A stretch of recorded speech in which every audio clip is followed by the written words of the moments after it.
Hey Facebook, it's Elda.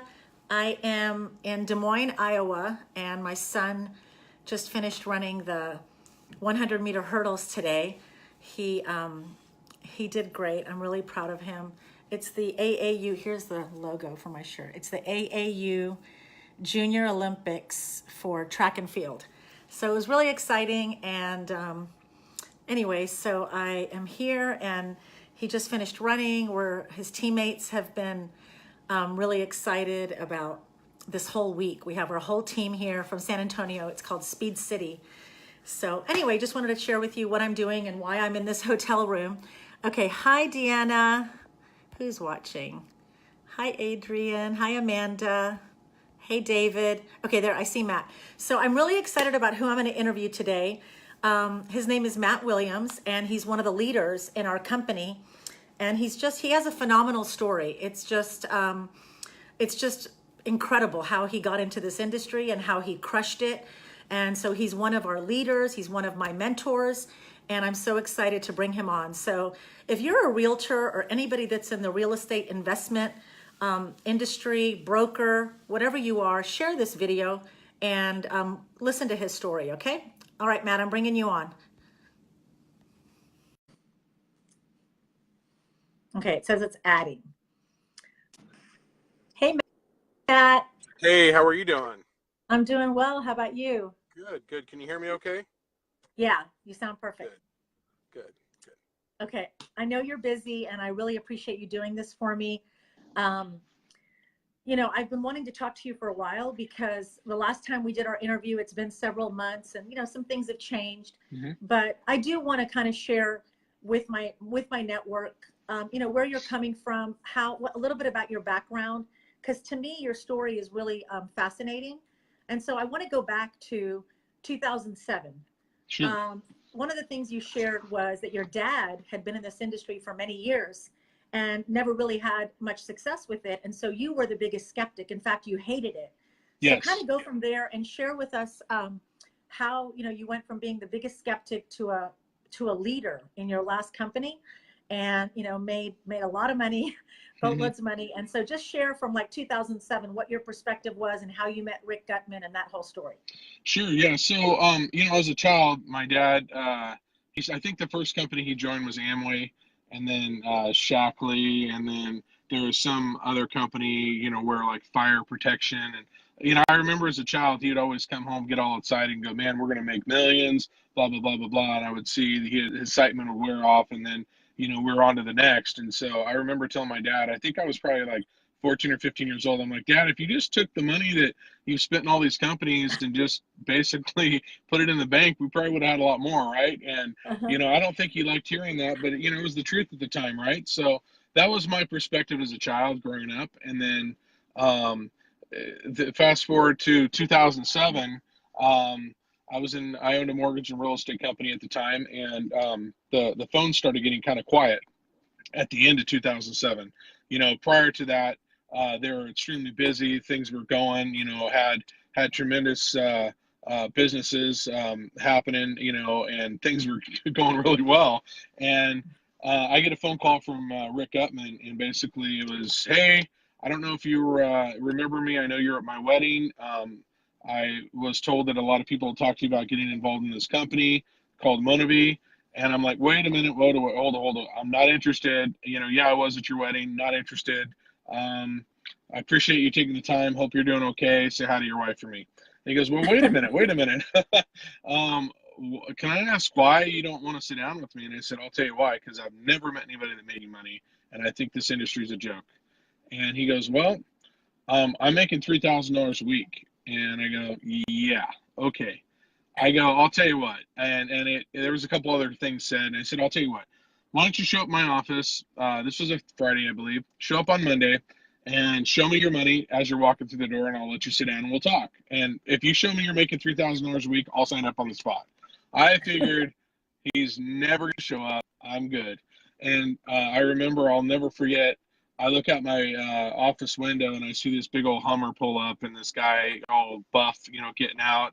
And it was Rick. He showed up, and he came through my door, and my secretary buzzed me and said, hey, there's a guy here to see you.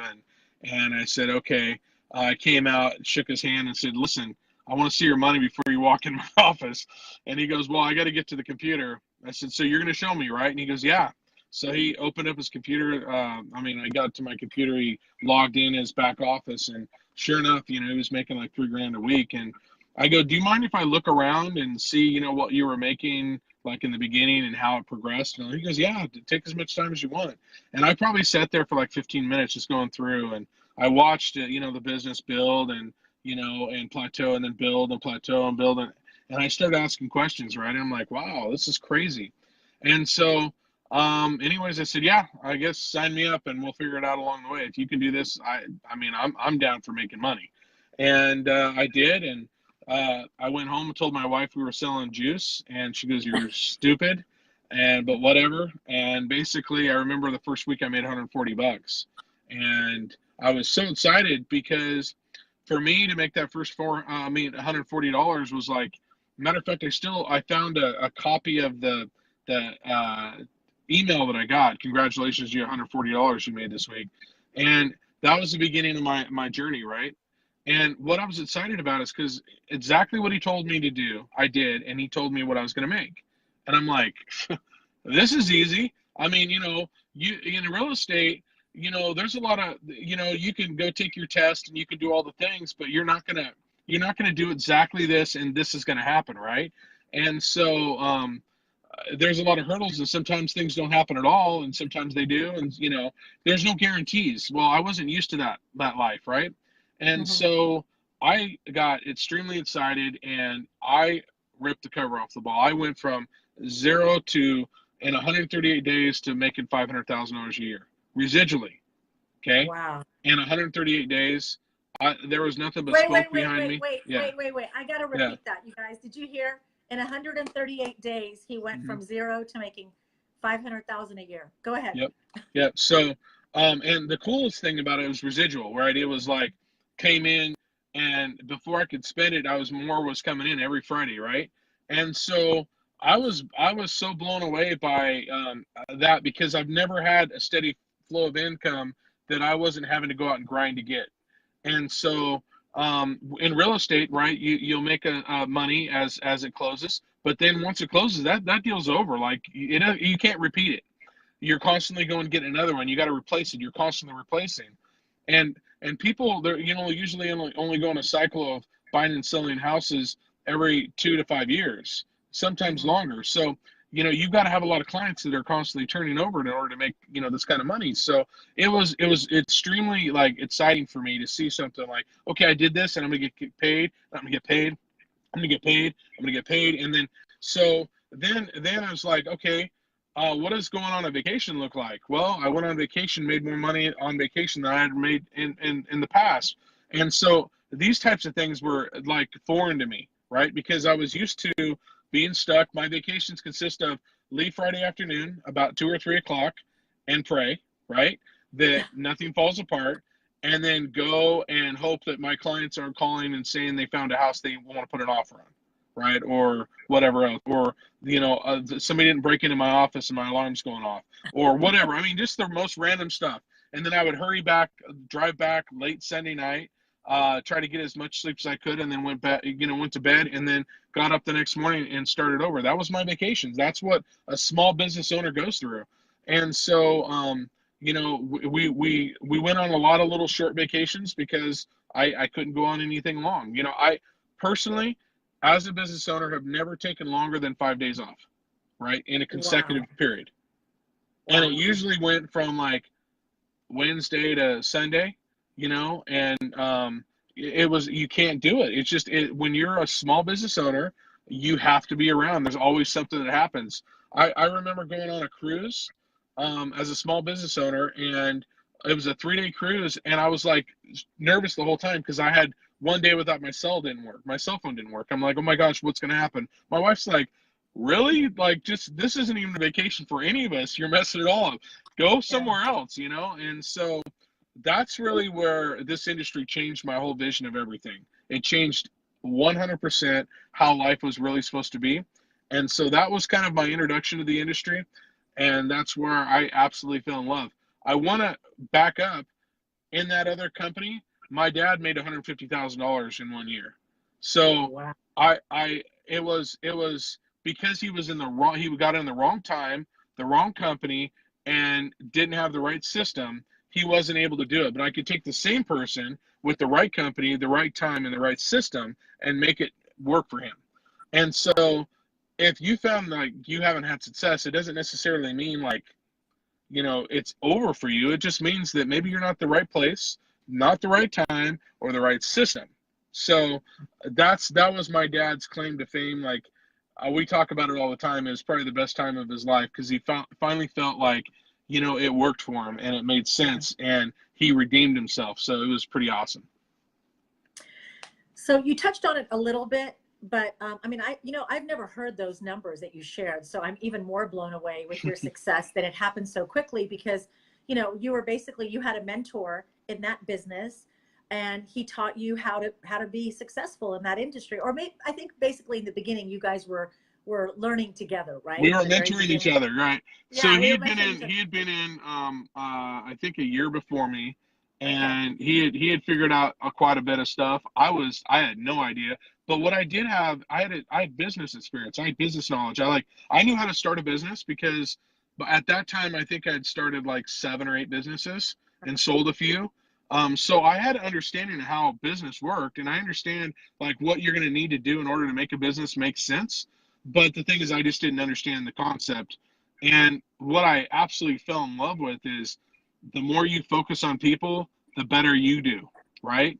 And so I was like, this is the first time I could really focus on people and help them and them not become a competitor of mine. Yeah. Okay. So what I want to do, and you touched on it a little bit, but one of my Mhm. questions is, you touched on your traditional businesses. I think you've bought and sold over 9 companies. Okay. 12. And 12. 12. Okay. Yeah. So you've bought and sold 12 companies. Mhm. Compare your traditional business from an expense standpoint, from, all the pain points of starting a traditional business to network marketing, and also share, the financial commitment you have to make, and, one of the things you say is you're writing checks, working for free. Yes. Explain Yes.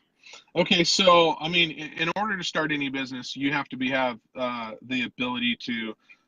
First of all, you got to have some money, right? I mean, I've never started the first business I started off with.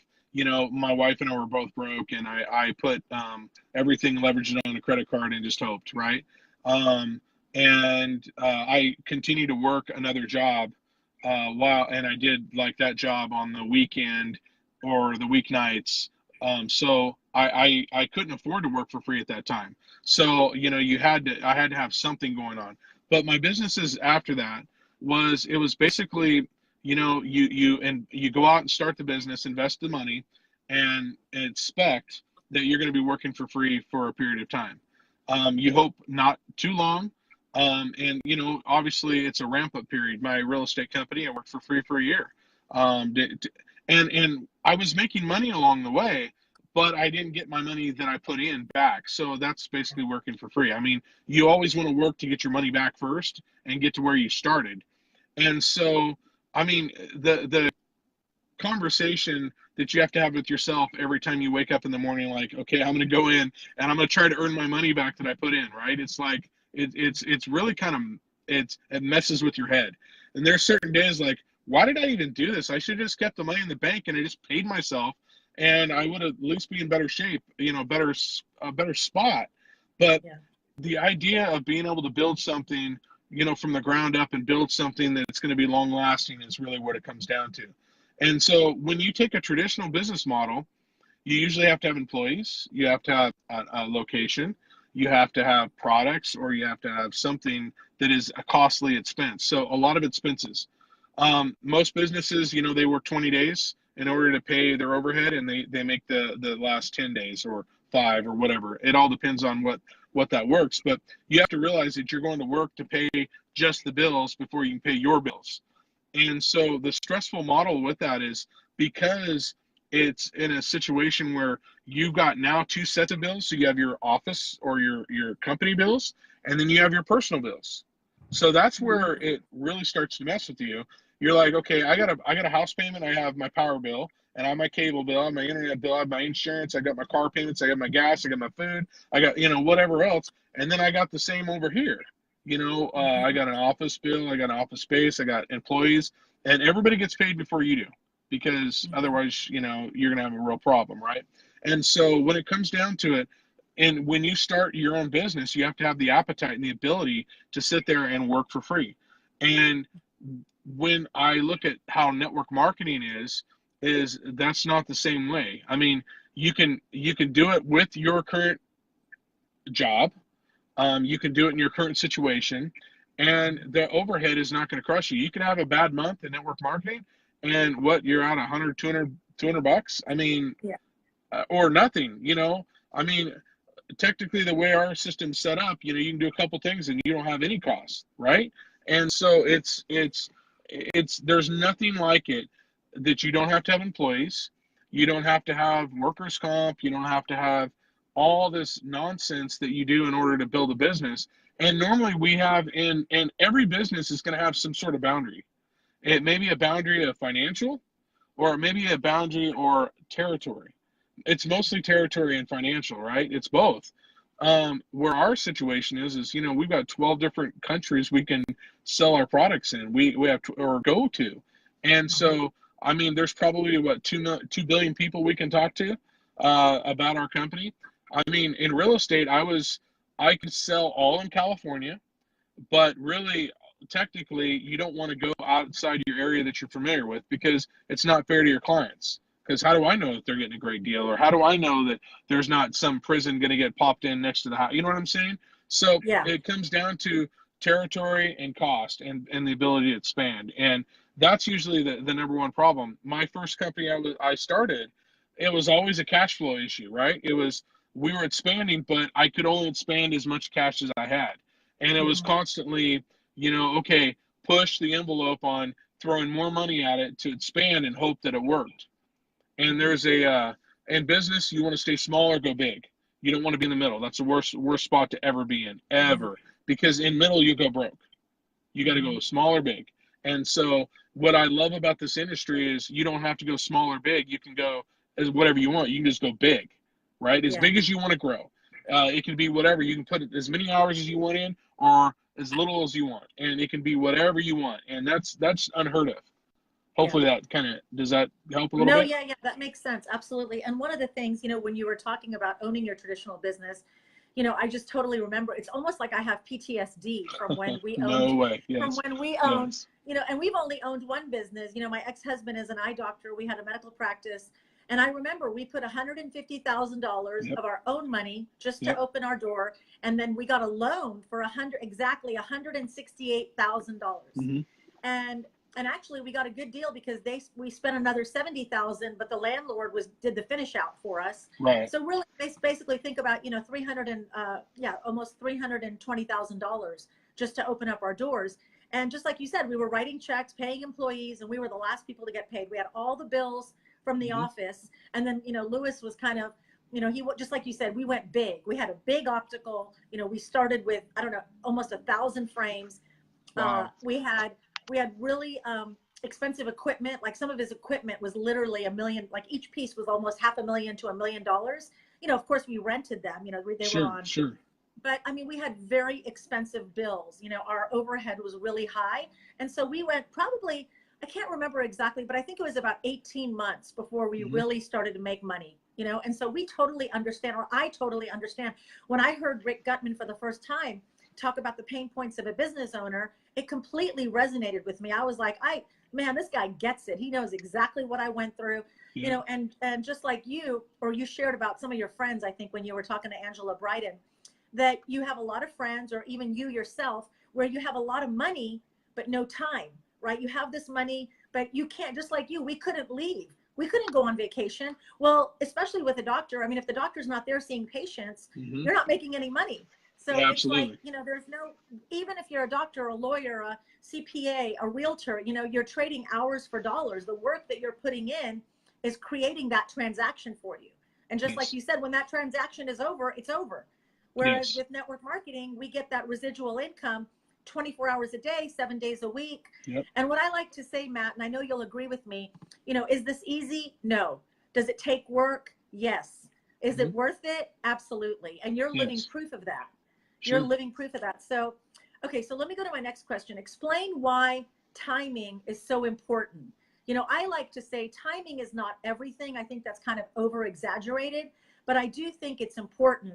And what it means, I want you to explain why timing is important and what it means that we with Viseo have not even reached momentum. Yeah, so timing is a really crucial point in any business, right? Not just network marketing. You know, you probably heard me say this before. I mean, you wouldn't want to go start a Blockbuster business today.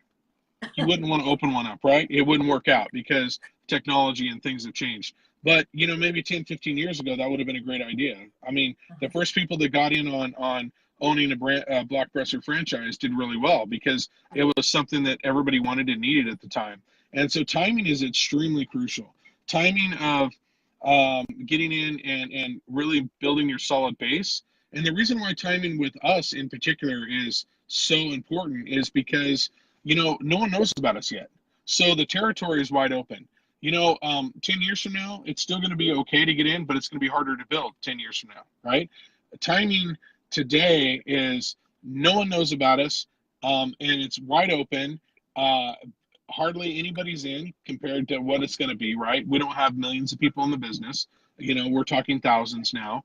And so when you have a situation where you can pretty much walk up to anybody and they've never heard about us, now is a good thing because that means you've got territory that's wide open. You know, it's like buying a piece of property before it gets built out. You go out and buy a piece of property and wait for it to get built out. That's where the money's made because you buy it low and sell high. This is kind of the way I look at it right now is we're going out and we're sticking our stake in the ground, getting our territory, getting our land, right? You're getting your land today. And as people start to come in, your business will start to get more and more powerful and bigger and you make more money. And so it's timing is everything pretty much in any industry. And so I think that as of right now, the reason why I think it's amazing right now compared to even whenever we first got in was the company has worked out all their bugs. They are you know, the shipping's dialed in, their websites are dialed in, you know, the products are dialed in, everything's dialed in, everything's proven, everything's works. And so, you know, customer service is on top of things. Everything's dialed, right? There's really no hiccups. So we have that, and then we have people are just now starting to hear of us. We're starting to make a mark in this industry, even though we did ridiculous numbers our first year. But what I mean by making a mark is they're starting to, you know, rumors of us coming around. And what's going to happen is when everybody starts to hear about us, then that's whenever our businesses are going to explode. I mean, I saw it. The reason why I did so well in Monavie is I got in right before the momentum hit. I got in the year that he made $1 billion. Okay, I was one of those. So it was people had already heard of it, and all I needed to do is just tell them, "Hey, I'm doing it, and let's roll." Right? And so if I would have got in a year before, like Rick did, he made twice as much money as I did. Wow. Do you see what I'm saying? So timing is absolutely everything. So I made half as much as Rick did, which was still a lot, but he made double because he got in a year before me, and that makes it that changes everything. So that's really the key I want to leave with everybody on. Yeah, no, I guess you're right. I guess, you know, one of the things, you know, you say in real estate, right, is location, location, location. Mm-hmm. And with business, it's all timing. So, yep. So yeah, it is important. I want you to talk about, you know, in 2007, right? In the end of 2007, I remember, I mean, Texas wasn't affected as much as the rest of the country, but then believe me, it affected us as well. You know, talk about how, you know, the trends in real estate, right? And what happened in 2007, 2008, and, you know, the real estate kind of busted, right, all over the country. Right. And explain why now, you know, and you said this to me, you know, the industry is going to correct itself, right? The real estate industry. So everything has a correction. Right. Because so I have a lot of friends that are realtors. I have a lot. I mean, I just have I just know a lot of people that are realtors. I have a lot of people in my network on Facebook that are my friends that are realtors. And I also have a lot of people that invest in real estate, right? That are real estate investors, and they think that that's such a great investment. And I'm not saying it is, but you have to have a lot of money to invest in real estate, right? Sure, sure. So explain about why technology is disrupting the real estate industry. Oh yeah. Well, I even got an email 2 days ago from a petition to keep Amazon out of real estate. And because Amazon's coming to real estate, by the way, if you haven't heard, that's happening. There's a company called Purple Bricks in my area, and it's probably in your area too. They were the largest real estate company in the UK. They're coming to the United States, and they're dumping a tremendous amount of money in ads. And what they're doing is they're devaluating the real estate agent of what we're worth, and they're doing transactions for like very fractional cost. And so what's happening is it's like anything else. This just disruption happened with the cabs, with Uber, and Airbnb's killing, Marriott and Hilton and all these other stuff, and they're all having to try to compete, right? So what's happening, the same thing's happening in real estate, is there's these other companies with these other platforms, these other models. Zillow, I mean, if you haven't paid attention to what's going on with Zillow, for instance, Zillow is starting instant offers, and they bought, I think a year ago, they bought a company to do transaction management. They didn't buy it to do transaction management for you and I. I mean, the real estate agent. They bought it so they can start doing transaction management in-house, right? And so what's happening is Zillow and Trulia and Realtor.com, Amazon, all these other companies are going to start coming in and start evaluating what the real estate agent is worth. And so our fees are going to have to come down. And so what's going to happen is, you're making this, and now we're going to be making this, and then this, and then this, and then it's going to change because there's going to be technology that's going to take place of some of our business, right? It's not all of it. And some agents that will never happen, but it does. That's the way this industry, all industries, they evolve. And so that's kind of what I see is going to happen in the real estate industry itself. And I mean, I think that it's not, real estate agents aren't ever going to go away. They're always needed. They're very important. And I love this industry, but I think that we're going to see some changes, some good and some bad. So, you got to be prepared. The taxi cab driver probably thought, never am I ever going to have a competitor. And now somebody on their phone can basically push a button, and the taxis, they lost all this business. So, yeah. I mean, that right there should be eye-opening in every industry. You should always be seeing what is coming down the pipe, whether it's real estate, whether it's traditional, any type of business. You should be looking down the pipe on what's going to happen in your industry. Yep, absolutely. I think when we were in the optical business many, many years ago, we never thought that there were labs going to open up doing 1-hour glasses. How can we compare when we're shipping, even though we may be using better products, better quality, whatever, people want things fast, and they're going to go to a 1-hour lab to get their glasses, and we couldn't provide that as a small business owner, so that affected our business as well. Okay, last question. Sure. Talk about how as a realtor, you have a very flexible schedule, right? I mean, it's not like you have to go into an office. I mean, everybody that I know has that's a realtor in the real estate business. They have a flexible schedule. They work, from their car. They have an office they go to, but they can, work from home. They work on the weekends. Explain how in this industry, if you're a realtor, you're in the real estate business, how you can fit this business in your schedule, work in 15-minute increments, even if you only work 2 hours a day on this business, 10 hours a week. Absolutely. And how you can leverage your time and leverage your network. Sure. So, I mean, real estate, what's nice about it is, obviously we don't have a set schedule. We don't have the problem of not being able to answer your phone, like some jobs, right? If you work for a company that doesn't allow you to be on your phone, I mean, real estate is like the perfect industry to be in this business, because what that does for a real estate agent is, we can't stay busy 24/7. We work in chunks of time. And so I like to say you can build this business through the gaps in your day, or the time in your day, right? And so you're already on your phone, you already have access. Everything's built basically from our phone. We can enroll people, we can sign people up, we can change orders, we can do everything on our phone.